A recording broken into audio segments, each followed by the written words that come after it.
미움이라는 감정이 생기는 이유. 지금 누군가를 미워하고 있나요? 아니면 당신이 그 누군가의 분노와 원망을 받고 있나요? 만일 당신이 미움과 증오라는 불편한 감정과 마주하고 있다면 바로 지금이 자신의 좁은 틀을 한꺼풀 깨고 성장할 수 있는 좋은 기회입니다. 그러면 도대체 미움이라는 감정은 왜 생기는 것일까요? 타인의 말과 행동에 화가 나고 분노가 생기는 이유는 무엇일까요?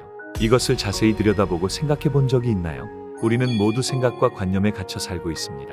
지금 바로 사는 것도 두렵고 죽는 것도 두려운 당신에게 들려주는 이야기를 함께 해보아요. 물론 당신은 저 사람이 잘못된 행동을 했기 때문이라고 이유를 댈 수도 있을 것이고, 상대방이 먼저 화를 내고 분노했기 때문이라며 자신의 감정과 행동을 정당화할 수도 있을 것입니다. 하지만 좀 더 들어가서 자기에게 질문해 보세요. 저 사람은 단지 자신이 할 수 있는 일을 했을 뿐인데 왜 그 사람의 말과 행동에 미움과 분노라는 불편한 감정을 느끼는 것일까요? 상대방이 나에게 분노와 증오의 감정을 드러냈다고 해서 내가 그것에 똑같이 반응할 필요가 있을까요?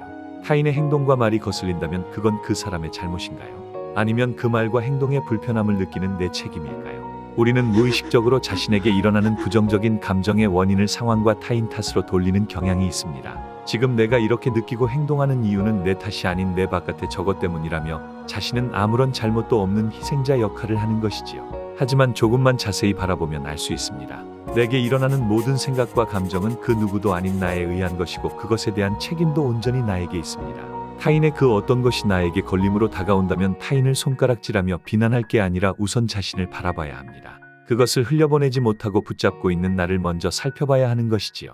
타인을 꼬집고 탓하는 밖으로 향한 나의 시선을 안으로 돌려 내 안에 무엇이 그것을 받아들이지 못하고 저항하는지 들여다보고 또 들여다봐야 합니다. 그러면 내가 가진 생각과 관념의 틀을 볼 수 있습니다. 내가 옳다는 아집, 이건 이렇게 되어야 하고 저건 저렇게 해야 한다고 고집하는 생각, 나라는 자아상을 지탱해주고 크게 해준다고 착각해 붙잡고 있는 집착들, 세상과 타인은 언제든 나를 공격할 수 있다는 두려움, 그리고 이것이 과연 진실인지 자신에게 물어보세요. 우리는 모두 생각과 관념에 갇혀 살고 있습니다. 각자가 가진 관념의 틀 안에서 살고 있고 세상을 그 틀에 비추어 해석하고 바라보며 생각이 지어내는 이야기에 울고 웃고 분노하고 기뻐하며 살고 있습니다. 하지만 모든 생각은 착각에 불과합니다. 우리는 그 착각을 진실이라고 믿으며 살고 있는 것이지요. 당신 안에 어떤 사람에 대한 미움이 생긴다면 또 생각이 지어내는 이야기에 내가 놀아나고 있구나. 알아차리세요. 다른 사람이 당신에게 화와 분노를 뿜어낸다면 그 사람의 생각과 감정은 그의 것이지 나와는 상관없는 일임을 기억하세요. 중요한 것은 당신 안에 평화를 유지하는 것입니다. 진정한 용서란 실제로 그 사람이 용서받을 만한 일을 하지 않았음을 깨닫는 것입니다. 상대방의 잘못을 내가 용서한다는 개념은 그 사람의 행위를 시비하고 판단하는 내 안의 분별심을 강화하고 그 일을 실체로 만드는 일에 불과합니다. 진실은 용서할 게 하나도 없음을 알아야 합니다. 타인이 내게 하는 말과 행동은 그의 무의식의 프로그램일 뿐입니다. 본인은 실제로 자기가 무엇을 하는지도 알지 못합니다. 그것의 반응에 실체로 만드는 것 또한 내 안의 프로그램입니다.